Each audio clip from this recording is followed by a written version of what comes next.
Precious metal prices have risen as expected after the Fed yesterday confirmed there will be a QE3. Gold and silver hit a 6-month high as a result, with silver at one point climbing faster than gold.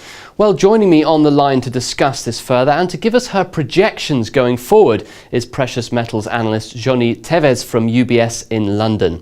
Thanks for joining me, Joni. Both gold and silver hit 6-month highs after the Fed announcement last night. Investors have been entering the market after confirmation of QE3. What are resistance levels looking like at the moment? Clearly, the precious metals complex in general had the most clear-cut response to the FOMC announcement last night, as opposed to initial indecisiveness in other markets. The outcome clearly favors gold and in turn silver. Three key things stand out in particular. One is the open-ended nature of the buying. Second is the requirement for sustainable recovery and a significant improvement in the labor market. And lastly is the pushing back of the rate guidance to mid-2015. Obviously, this creates an accommodative policy environment which is conducive for elevated gold prices, and in turn silver, with the white metal being a higher beta version of gold. If you look at silver's performance, actually, it has outperformed gold, and this is very much reflected in the gold-silver ratio, which is now heading for 50 from a high of 58 a month or so ago.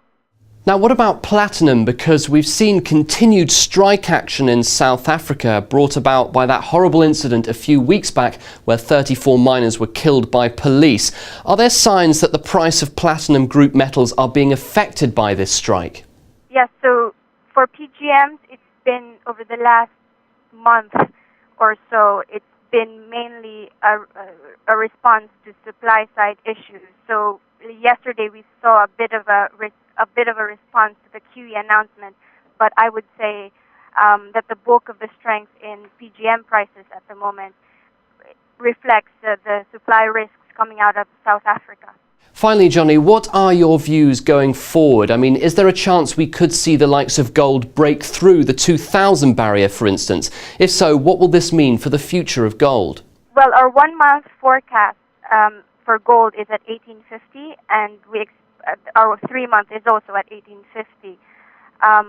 We believe that there are a lot of issues in store for gold towards the end of the year, especially as you bring in the U.S. debt fiscal position and concerns about the U.S. debt ceiling. We think this would give further justification for gold to sustain higher levels.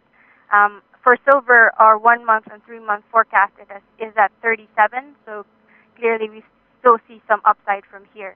Okay, that's all we've got time for. It's fast approaching the end of the trading week.